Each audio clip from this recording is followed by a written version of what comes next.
Oi, ouvinte do Literatura Oral, como é que tá aí do outro lado? Se tem alguém chegando aqui pela primeira vez, eu sou a Sabrina. E aqui no Literatura Oral eu comento obras literárias. Às vezes leio e comento, às vezes trago os comentários como sugestão de leitura. No último episódio, comecei a falar sobre o romance Ensaio sobre a Cegueira, de José Saramago, publicado em 1995. Vamos falar mais um pouquinho sobre o autor e a obra dele? A obra de Saramago passa por diferentes fases. Tem alguns aspectos peculiares, como o questionamento constante da linguagem e a reflexão sobre a condição humana. Saramago manifesta preocupação com a formação do indivíduo, do ser humano. Ele se interessa por incluir conhecimento histórico na obra, fatos do passado. A gente pode pensar a obra de Saramago como uma postura de transgressão ou de crítica em relação à história, à religião, à razão e à própria linguagem. Sobre a transgressão histórica na obra de Saramago. É como se ele reescrevesse a história oficial a partir da ficcionalidade. Saramago percebeu que a história oficial deixa lacunas, deixa espaços vazios que a ficção poderia preencher. E ao entrar para preencher ou dizer o que faltou na verdade histórica oficial, o escritor faz uma história dos portugueses e não da nação Portugal. Nessa fase de transgressão histórica, Saramago resgata as pessoas simples, o povo, e não apenas os reis, os importantes. Resgata a dimensão humana. Sobre a transgressão religiosa, consiste numa atitude crítica quanto aos dogmas e verdades canonizadas pela Igreja Católica. Nos romances da transgressão religiosa, o autor faz também uma intertextualidade com a Bíblia, com o Novo e com o Velho Testamento. Ele opõe a essência de divinização à humanização das divindades. Por exemplo, Jesus, Maria e José têm atributos humanos. Na obra de Saramago, essas personagens são seres que sentem, amam, têm vida sexual, são como seres humanos. Essa postura narrativa do autor chocou e foi por isso que ele foi censurado. Sobre a transgressão da razão. Os romances que pertencem a essa atitude de transgressão da razão também podem ser chamados de romances alegóricos ou metafóricos. São os romances que criticam a razão de ser do mundo contemporâneo, colocando em evidência a ausência da razão ou uma diminuição da razão. Para Saramago, o que nos cerca hoje é absurdo e irracional, e estaríamos todos cegos, vivendo o eclipse da razão. Nesses romances sobre a transgressão da razão, o autor se vale do binômio cegueira versus lucidez para mostrar o quanto estamos longe da lucidez. E aí é a fase dos ensaios. Ensaio sobre a cegueira, que a gente está vendo aqui no Literatura Oral, e ensaio sobre a lucidez, que é uma sequência desse. Fase da transgressão linguística. É a característica principal dos romances de Saramago. A gente pode dizer que tem algo de transgressão linguística em toda a obra do autor. Consiste no rompimento com a linguagem tradicional, ou num rompimento parcial. Rompe com algumas regras da linguagem tradicional. A transgressão linguística é facilmente percebida pelo leitor. Pode causar uma surpresa de início, um estranhamento. Por exemplo, ele subverte a pontuação convencional, usa muita vírgula em trechos longos, tem vírgula onde normalmente teria um ponto final, depois a vírgula às vezes tem uma letra maiúscula. Ele incorpora com isso a oralidade, né? O jeito que a gente fala. Lendo Saramago, a gente consegue, com essa pontuação diferenciada, parece que a gente consegue ouvir o autor falando ou o narrador falando. Ele transforma o texto numa narrativa que flui, em muitos momentos flui como uma música, ou flui do jeito que a gente conversa ou pensa. Tem fragmentos em que a leitura pode ser mais difícil por causa da presença das construções barrocas na linguagem, na pontuação, isso mais no início da obra de Saramago. O barroco no texto tem alteração da sintaxe. Tira a frase daquela ordem que é a esperada, sujeito, verbo, complemento. Tira dessa ordem. Por tudo isso, a transgressão linguística operada por Saramago abre a língua portuguesa para uma pluralidade dos usos e constitui uma grande contribuição do escritor. Bom, eu falei que os ensaios podem ser colocados na fase de transgressão da razão ou no grupo, que não seriam nem fases. Essas transgressões seriam grupos de romances de Saramago que se encaixariam nesses grupos. Alguns exemplos, então, de romances da transgressão histórica. Memorial do Convento, lá do início da carreira dele, de 1982. O Ano da Morte de Ricardo Reis, de 84. História do Cerco de Lisboa, de 89. E bem do final da carreira, que é A Viagem do Elefante, de 2008. Da fase, então, ou do grupo dos romances de transgressão religiosa, exemplos são o Evangelho segundo Jesus Cristo, talvez o mais emblemático desse grupo, que é de 1991, e Caim, de 2009. E do grande grupo dos romances de Saramago de transgressão da razão, A Jangada de Pedra, lá do início, de 1986, Os Ensaios, como eu falei, Todos os Nomes, de 1997, A Caverna, de 2000, O Homem Duplicado, de 2002 e As Intermitências da Morte, de 2005. Ana Paula Arnaud, pesquisadora portuguesa da obra de Saramago, faz uma outra divisão da obra, em 3 ciclos.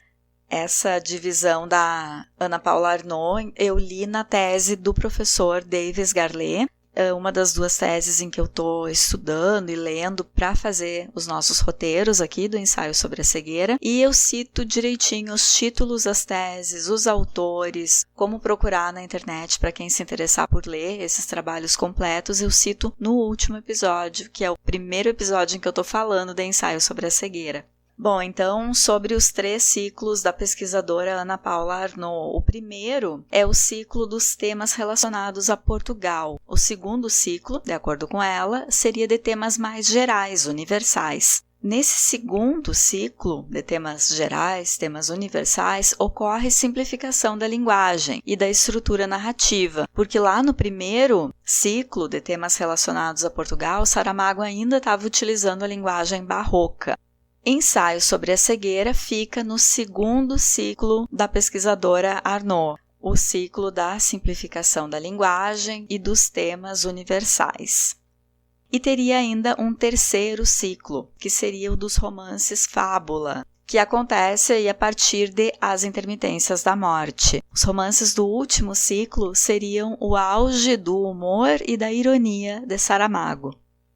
Os romances de Saramago permitem reflexão sobre o vínculo do ser humano com o mundo e com os outros. Permitem reflexão sobre a relação entre a verdade e a ficção, bem como sobre os limites da representação literária. Os temas mais recorrentes na obra do autor são justamente as críticas do cidadão José Saramago para convidar o leitor a pensar esses assuntos, que são individualismo, democracia, valores sociais, violência, o senso de humanidade em nós, gestão pública e política, como a gente vê no ensaio sobre a cegueira. O professor Garlet explica que são 3 temas principais de interesse de Saramago: humanismo, ética e valores democráticos. Então, os 3 temas preferidos de Saramago para o pesquisador Garlet: humanismo, ética e valores democráticos. Vocês concordam? Por falar em vocês concordam, quem está chegando agora e não está inscrito no canal ainda, peço que tu te inscreva no canal, deixa um like, se possível deixa um comentário aí para mim também. Bom, ética pressupõe fazer escolhas para uma convivência mais harmônica, o que pode implicar contestar as vozes de poder, contestar quem está no poder e contestar as ações dos poderosos. Para Saramago, o humanismo estaria assentado sobre 2 pilares, que são a razão e a ética. E tem ainda a divisão da obra de Saramago segundo o próprio Saramago. E ele divide a sua obra em 2 fases. A fase 1 é a da descrição da estátua e a fase 2 a da descrição da pedra. A fase da estátua vai de manual, de pintura e caligrafia até o Evangelho segundo Jesus Cristo. De ensaio sobre a cegueira em diante, segundo o Saramago, teria início a fase da descrição da pedra, a partir do ensaio sobre a cegueira. Então, primeiro a fase estátua, depois a fase pedra. Estranharam essa classificação? Não parece para vocês que tinha que vir primeiro a fase pedra, porque estátua é mais elaborado, pedra é mais bruto? Então, ele explicava assim: estátua é o que está na superfície, no exterior da pedra, é o resultado daquilo que foi retirado da pedra. Os romances da fase estátua são o desenvolvimento de um trabalho analítico do que há no externo da vida humana. Está visível. Aí são trabalhos em que há referências espaciais e temporais específicas. Então, nos romances da fase estátua, tem nome de lugar onde acontece a ação, tem data. E já a fase pedra é a fase do interior, dos valores humanos, porque a pedra é o âmago da estátua. A cabeça de Saramago, como funcionava, né? Aí nesses últimos romances, que são os romances a partir de As Intermitências da Morte, como que a gente está vendo agora, Ensaio sobre a Cegueira, que são da fase pedra, não tem marcação de quando ou de onde a história acontece. As histórias dos primeiros livros de Saramago são mais locais, e na segunda fase são histórias mais universais. A metaficção historiográfica e a influência do realismo mágico marcam a fase estátua de José Saramago. Metaficção historiográfica, quando a literatura está trazendo elementos da história. Na literatura tem dados de documento histórico. Realismo mágico é a presença do mágico, do sobrenatural ou do maravilhoso na narrativa. Na fase estátua, Saramago trabalha com cenários portugueses, reconta, recria e reinterpreta a história oficial do país dele. Nessa fase, o autor tece críticas a Portugal, aos valores sociais impostos e pré-concebidos. Ele busca representar outras vozes sociais, que não só as vozes oficiais, outras facetas da realidade histórica, né? Tem metaficção historiográfica, porque tem dados históricos junto da literatura, mas não são só as vozes oficiais. O que Saramago inclui justamente nessa historiografia são dados de vozes do povo. Ensaio sobre a Cegueira foi publicado quando o autor já estava exilado em Lanzarote. Esse livro pode ser considerado uma alegoria dos problemas contemporâneos, os problemas que a gente vive e vivencia. Mas afinal, o que é uma alegoria? Alegoria é uma figura de linguagem que faz uma representação simbólica de algo, diz algo por meio de símbolos. É um recurso estilístico que pode transmitir uma moral ou lição, como nas fábulas. Mas nem sempre a alegoria termina em moral. Em Ensaio sobre a Cegueira, a gente vê reflexões humanistas sobre as relações entre os indivíduos, sobre o reconhecimento e a valorização do outro, sobre o comodismo quanto à estrutura social e sobre a importância da ação do ser humano, que seriam então as lições, assim, a grande moral. Na segunda fase do autor, começa a ter mais humor e ironia, então, como a gente viu. Humor é um humor que leva à crítica social, não é humor por humor, só por fazer o engraçado. Humor que leva à reflexão. Além da figura de linguagem alegoria, Saramago usa a figura ironia para fazer crítica social, porque a ironia também é uma figura de linguagem, é uma construção, um jeito de escrever literatura. Essa ironia aparece na voz do narrador. Ensaio sobre a Cegueira fala de um mundo abandonado pela razão. Ensaio sobre a Lucidez, que é de 2004, tem o mesmo grupo de personagens de Ensaio sobre a Cegueira. Fala do sistema político corrupto, um governo mantido por hipócritas e egoístas. A história é que, passada a crise da cegueira, acontecem eleições que têm como resultado uma alta porcentagem de votos brancos. É simbólico que era uma cegueira branca e a maioria dos votos aí no Ensaio sobre a Lucidez é branco. Esse romance, Ensaio sobre a Lucidez, fala do autoritarismo por parte dos políticos que só se preocupam com a perpetuação no poder. Ensaio sobre a Cegueira tem uma epígrafe, e é uma epígrafe de um livro dos conselhos, um livro de epígrafes do próprio Saramago, que se chama Livro dos Conselhos. Antes de ver o que diz essa epígrafe, a gente está lembrando do que é uma epígrafe? Bom, epígrafe é uma frase ou um pequeno fragmento de texto, geralmente é de outro autor, escrito acima de um texto que está começando, escrito no início de um livro ou no início de um capítulo, ou pode ser no início de um artigo também, e tem alguma relação com o que esse texto vai trazer, vai dizer. A epígrafe meio que antecipa, resumindo, o que vem aí no texto que abre. Nas 2 vezes que eu li Ensaio sobre a Cegueira, eu passo por essa epígrafe, no início, e acho que Livro dos Conselhos é alguma parte da Bíblia, que é uma citação da Bíblia. Eu não conheço a Bíblia, na verdade. Eu conheço por alto, que é de conhecimento geral, assim. Mas agora, pesquisando para fazer o roteiro, eu encontrei que não, Livro dos Conselhos é um texto de epígrafes do Saramago mesmo. A epígrafe de Ensaio sobre a Cegueira diz assim, abre aspas, se podes olhar, vê, se podes ver, repara, fecha aspas. Eu vou deixar para comentar essa epígrafe lá no final. Uma lembrança, assim como os outros livros que eu comento aqui no LO, eu vou sugerir algumas abordagens possíveis, Vou continuar hoje sugerindo mais algumas chaves de leitura, mas a obra possibilita outras interpretações, outras análises diferentes. Os comentários que eu faço, vocês sabem, não esgotam a interpretação e nunca, jamais substituem a tua leitura e a tua interpretação, combinado? Dito isso, bora continuar a análise de onde a gente parou na leitura.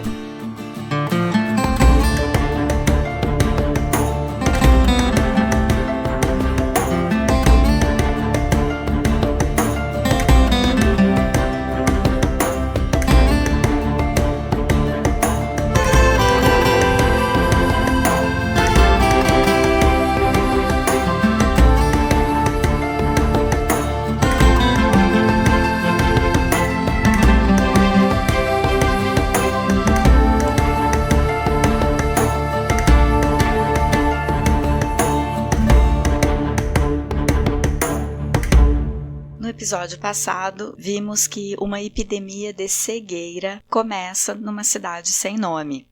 O governo assume o controle da crise e decide por confinar os cegos em um manicômio abandonado. Nesse prédio, os cegos ficam por conta própria, só recebem comida, mas vivem sem nenhuma condição e são ameaçados e mortos a tiros se tentam chegar perto dos militares que ficam de sentinela lá na frente do prédio. As autoridades só se comunicam com eles por uma mensagem gravada que ecoa dentro dos quartos. É sempre a mesma mensagem, sempre no mesmo horário. É sempre a mesma, diz as mesmas coisas. A gente pode interpretar que essa repetição representa que a comunicação das autoridades para o povo é mecanizada, não é humanizada. Se fosse uma comunicação pensada, se fosse uma mensagem para ajudar, para o bem-estar, teria que mudar de tempos em tempos, teria que responder às perguntas das pessoas, teria que ouvir essas pessoas, Não poderia ser uma mensagem gravada, independente do que o pessoal lá está pensando ou está querendo comunicar. Teria que se importar com as necessidades deles.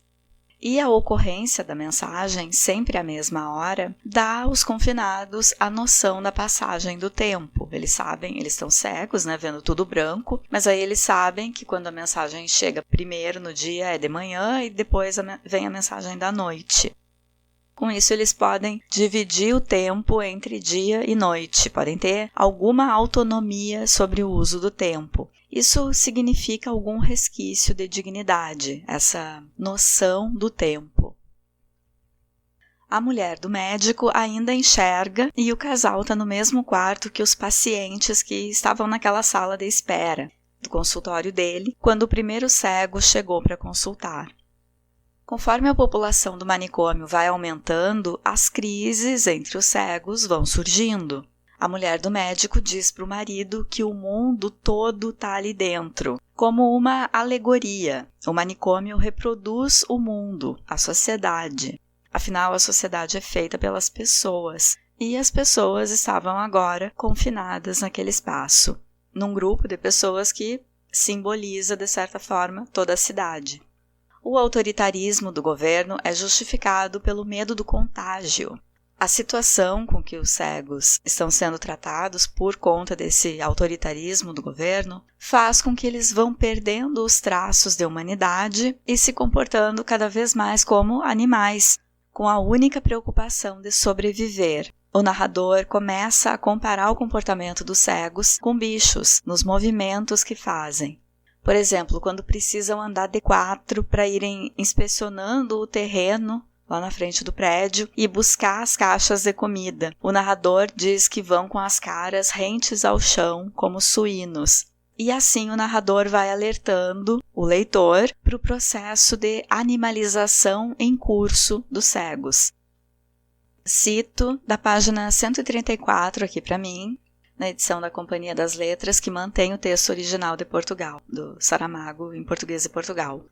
Estes cegos, se não lhes acudirmos, não tardarão a transformar-se em animais, pior ainda, em animais cegos. Fecha aspas. As tensões começam a crescer entre os militares que vigiam o manicômio. Cito agora um fragmento da página 105. A vontade dos soldados era apontar as armas e fuzilar deliberadamente, friamente, aqueles imbecis que se moviam diante dos seus olhos como caranguejos coxos. Sabiam o que, no quartel, tinha sido dito essa manhã pelo comandante do regimento, que o problema dos cegos só poderia ser resolvido pela liquidação física de todos eles, os havidos e os por haver, sem contemplações falsamente humanitárias. Fecha aspas.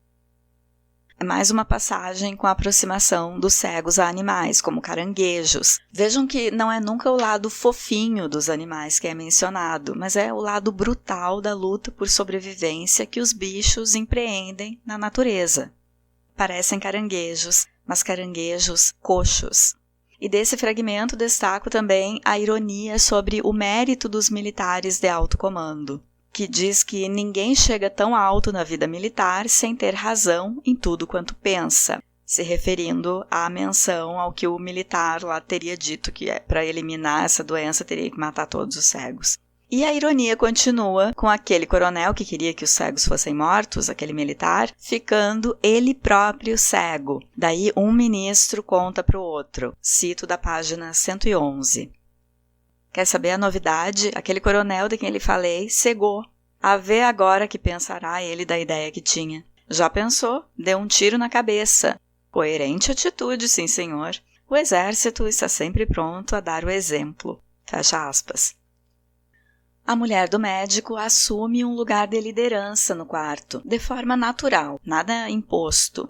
E ela usa essa liderança para fortalecer a moral dos cegos do quarto. Ela vive repetindo. Cito da página 119. Se não formos capazes de viver inteiramente como pessoas, ao menos façamos tudo para não viver inteiramente como animais. Fecha aspas. Até que chegam 200 cegos, mais do que o prédio do manicômio podia acomodar. Entre esses vem o velho da venda no olho, que estava no consultório do médico quando o primeiro cego foi consultar. Lembra que esse velho tinha sido empático com a dificuldade do primeiro cego? O pessoal esperando para consultar reclamou que ele estava passando na frente e o velho disse que deixassem, que ele ia em pior estado. Pois ele, que demonstrou mais humanidade que os outros que reclamaram, demonstrou mais empatia, demorou mais para cegar, reforçando a ideia de que a cegueira é uma cegueira moral, essa cegueira branca. É uma falta de exercício do humano, do que há de humano nas pessoas, se a gente pode ler dessa forma. Mas o médico parece ser empático e cegou logo, então segue o mistério. A coisa é que o velho demorou uns dias para cegar e só chegou no manicômio com esse grupo grande de 200 pessoas. Quando esses 200 entram, é uma confusão. Imaginem, 200 pessoas recém-cegas num ambiente novo, tendo que se virar para achar quarto, cama disponível, sendo que nem tem lugar para todo mundo. Eles vão entrando meio empurrados uns pelos outros e alguns encontram os corpos ainda não enterrados. Daquela vez que os cegos se amontoaram para pegar as caixas de comida, enquanto os soldados ainda estavam dentro do pátio. Lembra que comentei isso no último episódio? Os soldados atiraram, mataram uns quantos e as duas alas de cego se dividiram para enterrar. Os cegos da primeira ala, ou camarata, como diz no texto original de Saramago, os da primeira camarata enterraram logo, reforçando a ideia de que esses cegos da primeira camarata são mais organizados, são mais humanizados, ficou ali um pessoal mais ético. Até nesse ponto de mais respeito com os corpos mortos, eles enterram rapidinho ali o número de mortos que tinha ficado na divisão para eles enterrarem. E os cegos da segunda camarata ficaram protelando para enterrar, até que esse grupo de cegos chega e alguns esbarram nos corpos que estão ali no chão. E isso causa um alvoroço. Imagina, tu tá cego, tentando se achar num lugar novo e tateia um corpo morto largado ali. Isso já dá a notícia de que esse lugar para onde levaram eles não é um lugar de cuidados ou de respeito pelos corpos, vivos e mortos. O encontro desses corpos mortos e insepultos informa os recém-chegados e recém-cegados também que aquele espaço é um depósito de corpos, em que todos os corpos são descartados, é um lugar de descarte, e que tanto vivos como mortos estão ali dentro em equivalência, não uns embaixo da terra e outros acomodados no prédio, mas todos abandonados no mesmo nível, literalmente. Quer dizer, o manicômio está fora da ordem social, não respeita a ordem civilizada de sepultar os mortos. Nem isso é respeitado ali dentro. Os corpos também lembram a quem está chegando que a presença da morte é concreta. A morte ali está palpável.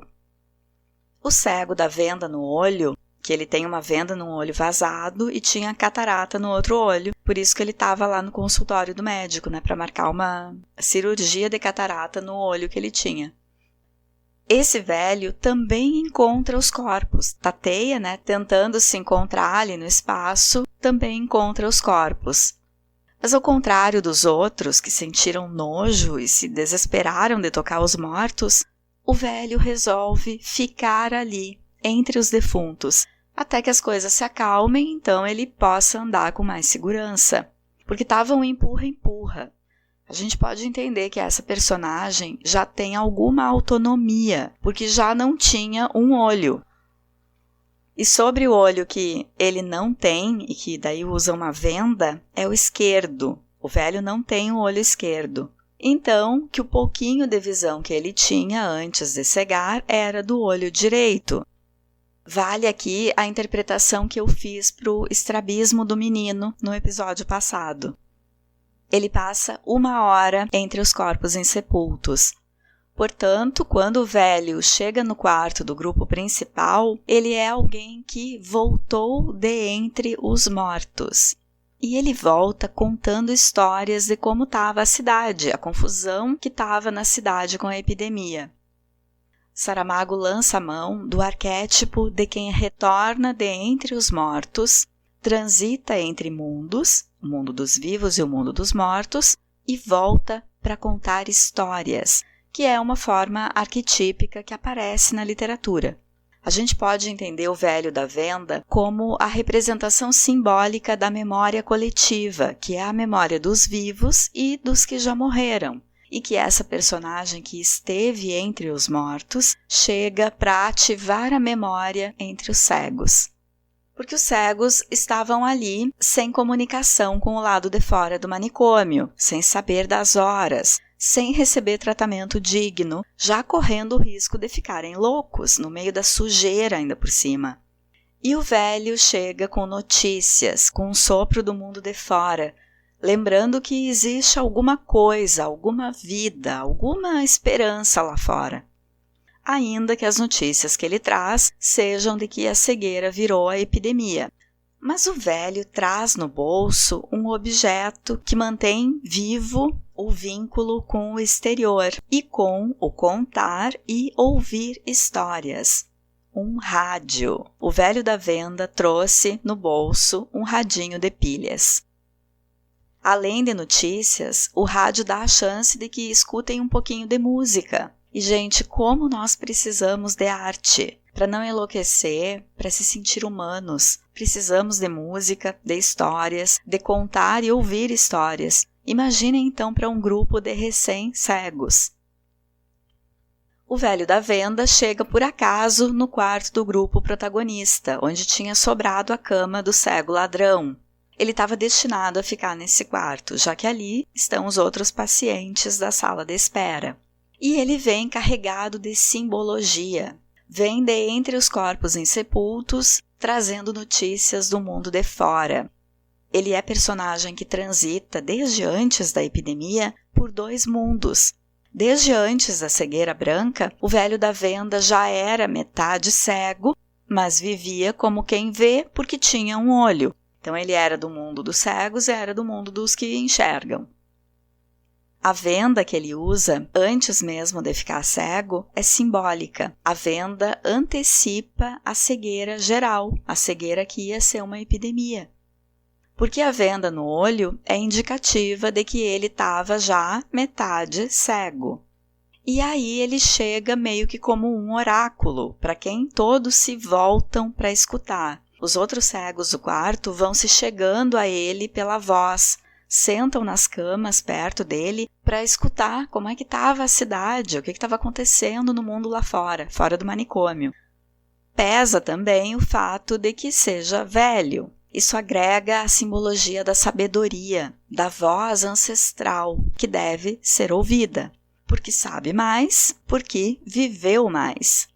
Essa personagem é super interessante. Num mundo em que a moral está se desfazendo, o velho da venda chega quase como um oráculo, um guardião da memória, com seu rádio. Ele representa a preservação do sentido num mundo em que os sentidos e a dignidade humana estão se dissolvendo. Eu estava pensando, será que Saramago estava fazendo referência a alguma personagem específica com esse arquétipo de quem retorna de entre os mortos e conta histórias? E a minha primeira lembrança foi a personagem bíblica Lázaro, que Jesus ressuscita depois de 4 dias do sepultamento. Portanto, alguém que voltou de entre os mortos. Eu não sou grande conhecedora da Bíblia, mas pelo que eu pesquisei, Lázaro não disse uma palavra depois que voltou. Vocês que estão me ouvindo, se sabem mais essa passagem, é isso mesmo? Ele realmente não falou mais nada? E qual seria o significado disso na Bíblia? Me ajudem aí a decifrar essa questão do Lázaro. Se é assim, que ele não falou nada, Lázaro é um símbolo mudo. Enquanto o velho da venda é um sobrevivente que fala, se faz escutar pelos outros. E num reduto de cegos, ter poder de fala, de articulação discursiva, é muita coisa. Como alguém que esteve entre os mortos e regressou, podemos aproximar o velho da venda de Orfeu e Dante. Orfeu desce ao Hades, na mitologia grega, para buscar Eurídice, que tinha sido sequestrada por Hades, que é o deus do submundo e é também o nome do lugar. Ele consegue chegar no Hades, ou no mundo dos mortos, e ganha a autorização de levar Eurídice porque convence as divindades com a sua música divina. Orfeu é um musicista. A condição imposta por Hades para que Orfeu saia do inferno é não olhar para trás, mas ele não resiste e olha para trás para conferir se Eurídice está voltando com ele. E nisso ele perde o acordo com Hades e Eurídice é presa de volta no submundo, não retorna com ele. Olha quanta associação a gente pode fazer com o velho da venda. O velho, ao contrário de Orfeu, resiste ali entre os mortos até que o burburinho das 200 pessoas passe, que todos se acomodem, e só então ele levanta e vai pesquisar um quarto que tenha espaço para ele. O velho não olha para trás quando deixa os corpos dos mortos, até porque ele já não vê. O velho, que tem a sabedoria de ser velho, resiste pacientemente entre os mortos, no ponto em que Orfeu se deixou dominar pela ansiedade. O velho não tenta resgatar nenhuma Eurídice, que seria um resgate do passado. Por ser velho e já ter estado no limiar entre o ver e o ser cego, porque não tinha um olho, ele é resignado, ele não se volta para trás, para o passado, mas permanece no presente, ainda que o presente esteja arruinado. O velho é resignado e não tenta reverter nenhuma regra, como Orfeu, que contrariou Hades e olhou para trás. Orfeu tenta restaurar o amor de Eurídice, não aceita ter perdido. O velho da venda não tenta restaurar nada, ele foca em resistir e sobreviver a partir das adversidades. Os dois, Orfeu e o velho da venda, têm uma ligação com o ouvir. Orfeu é um musicista que encanta os deuses. O velho da venda é um contador de histórias que tem o instrumento rádio. Os dois, as pessoas param para ouvir. Orfeu busca o passado. O velho da venda sustenta o presente com memória e narrativa. E sobre Dante, que é o nome do poeta e do eu lírico. Dante foi aos infernos com o guia, Virgílio, numa espécie de jornada de aprendizagem. Então ele tem o direito de retornar de entre os mortos e retorna sábio, e canta a sabedoria adquirida nos versos da Divina Comédia, lá do ano de 1320. E uma outra personagem que a gente pode associar ao velho da venda é Tiresias, da mitologia grega. Tiresias é personagem das tragédias Édipo Rei e Antígona, de Sófocles. Ele é cego, mas de certa forma enxerga mais que todo mundo, porque antevê o futuro.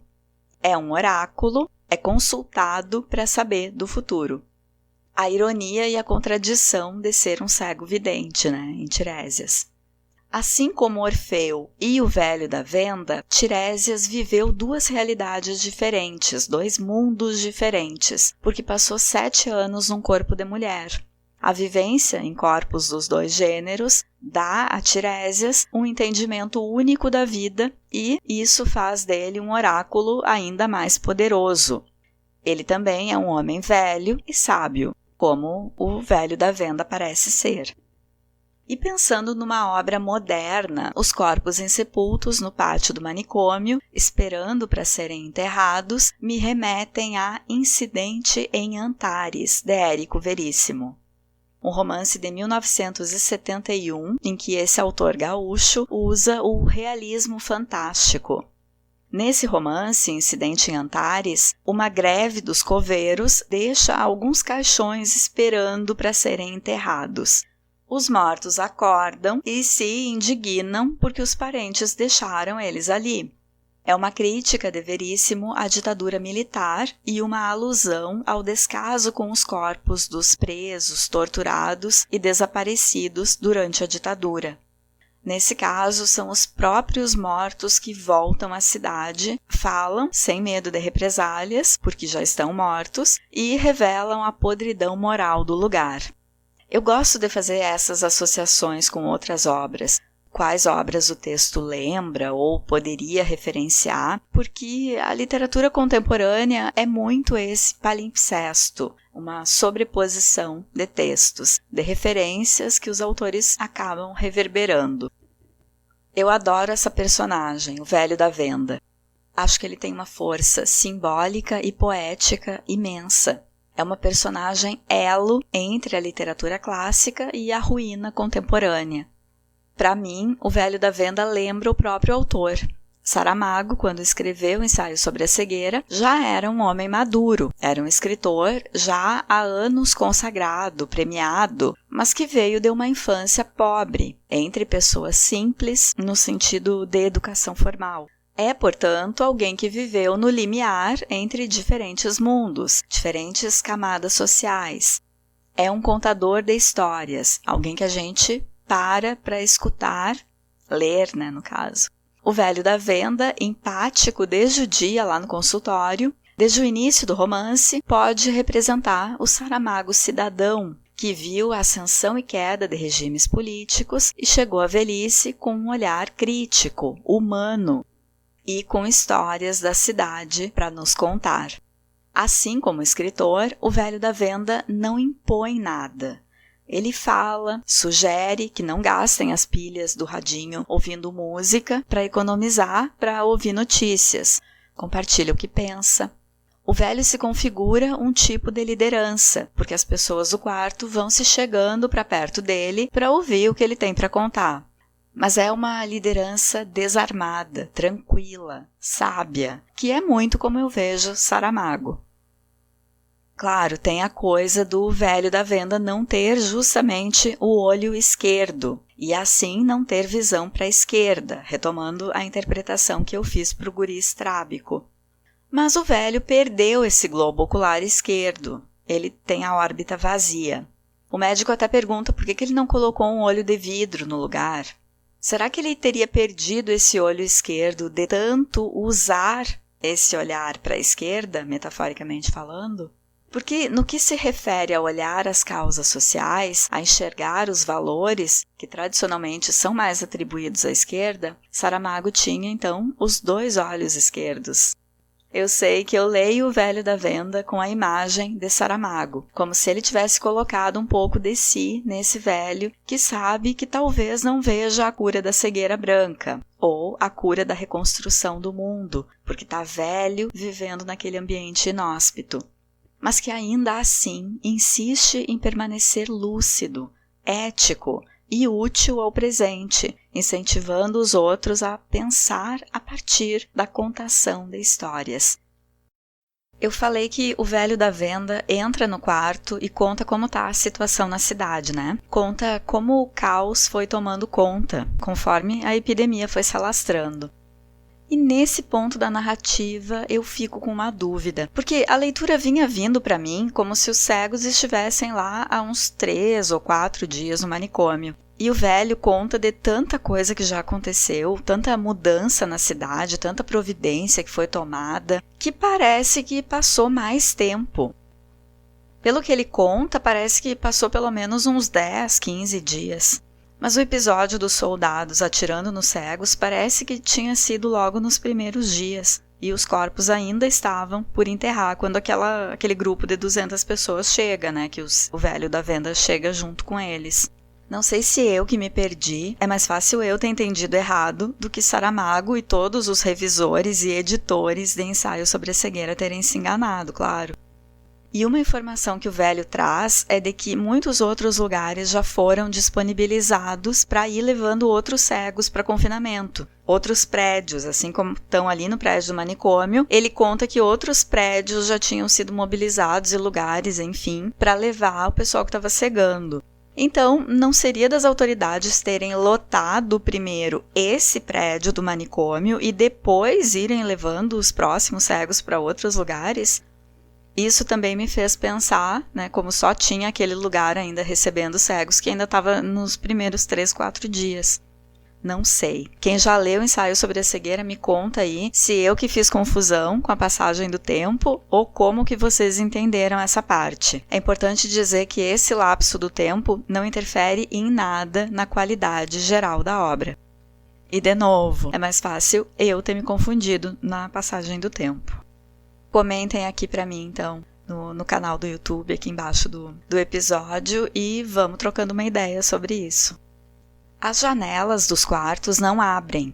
No aviso das autoridades para os cegos, eles falam que nem adianta tentar abrir, as janelas não abrem.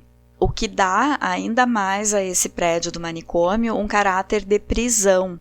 E desde antes de receber os cegos, já quando era manicômio, né? Essas janelas que não abrem nos contam de uma sociedade que já tratava os seus doentes, no caso os doentes mentais, já tratava como criminosos, já aprisionava essas pessoas. A janela que não abre provavelmente é para evitar fugas, né? Mas não deixa de ser uma forma de tratar esses doentes como prisioneiros.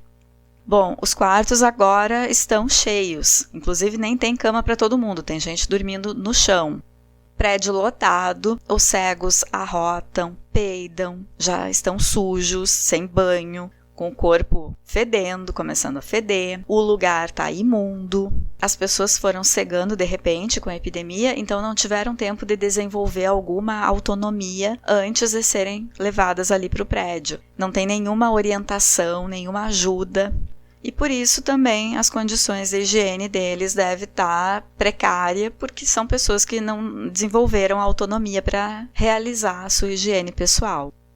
E porque ali no prédio do manicômio não tem nem água limpa para as pessoas. Lembrem que saiu água podre das torneiras. Então que a atmosfera do lugar tá pesada, fedida, o chão tá gosmento, porque alguns cegos, não tendo conseguido encontrar os banheiros, foram se aliviando em qualquer lugar.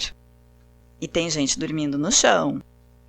Com essas informações, Saramago cria uma narrativa que volta a nossa atenção para os outros sentidos, que não só a visão. Por mais que a gente esteja lendo o livro com os olhos, mas a gente é levado a imaginar os cheiros do lugar. O tato também, por imaginar o chão gosmento com cocô, o toque dos cegos nas paredes ásperas, tentando se localizar, se locomover. Quer dizer, o autor aciona os nossos outros sentidos, além da visão, assim como esses sentidos são intensificados nas personagens que acabaram de cegar. Isso é bem bacana da narrativa. Nas conversas entre os cegos, saem umas tiradas filosóficas. Por exemplo, da página 131. Abre aspas.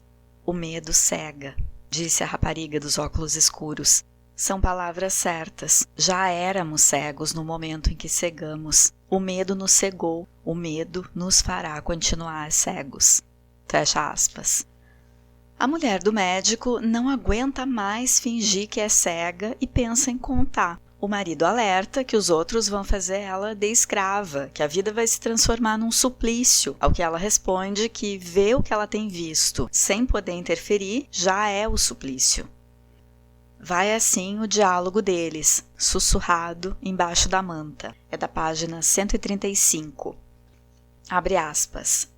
Alguns irão odiar-te por veres. Não creias que a cegueira nos tornou melhores.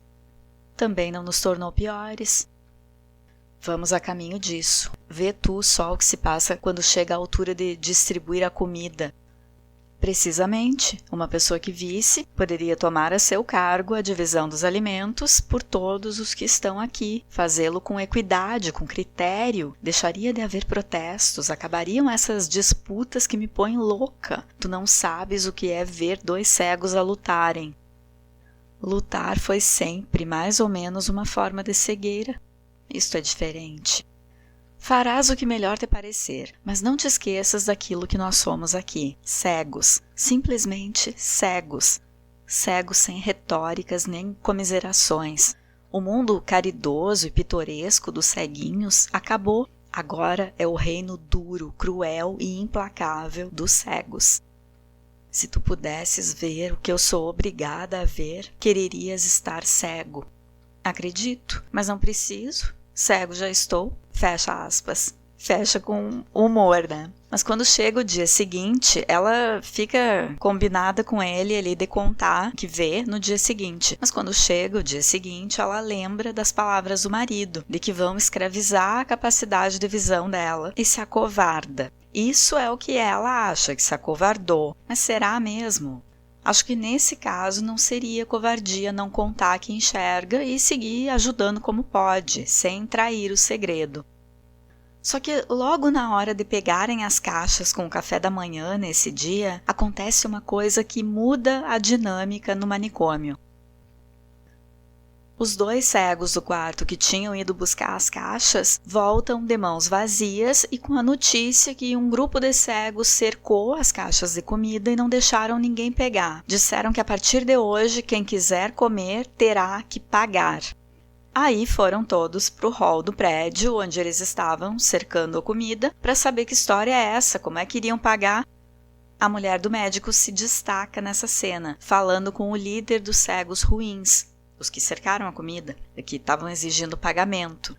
Os cegos ruins estão armados de paus, ferros de cama e têm ao menos uma arma, porque o líder deles atira para cima, ferindo a estrutura do prédio, já que eles estavam no átrio, carregando as caixas de comida. Com o tiro, se soltou uma placa do teto e caiu numas cabeças, machucou umas pessoas lá. Desse tiro de alarme que ele dá, estando no átrio do prédio, a gente pode entender que se trata de um cego violento e burro, atirando na estrutura na qual ele também está embaixo, mas nem por isso menos perigoso. Como muitos se reuniram ali, eles aproveitam para esclarecer quais são as regras, os maus, né? Os cegos devem juntar tudo que fosse de valor no quarto e levar no quarto deles para ter caixas de comida. Uma cega grita para os soldados lá na frente, diz o que está acontecendo e pede socorro. Um capitão que estava ali na hora disse que, abre aspas, se eles se matarem uns aos outros, melhor, menos ficam, fecha aspas. Então, com a arma em punho, organizados, avisam que a comida passa a ser vendida. Bem que o médico alertava que estar cego não era garantia de caráter. A mulher do médico quer saber como, se terão que pagar todos os dias, pergunta como é que vai funcionar. E o cego líder não gosta, acha ela uma impertinente. Dá outro tiro para o alto e diz assim, abre aspas, e tu, disse o da pistola, não me hei de esquecer da tua voz, nem eu da tua cara, respondeu a mulher do médico, fecha aspas. Ninguém deu por isso, deu uma cega dizer que não vai esquecer a cara do outro. E foram para os quartos arrecadar suas coisas de valor para poder comer.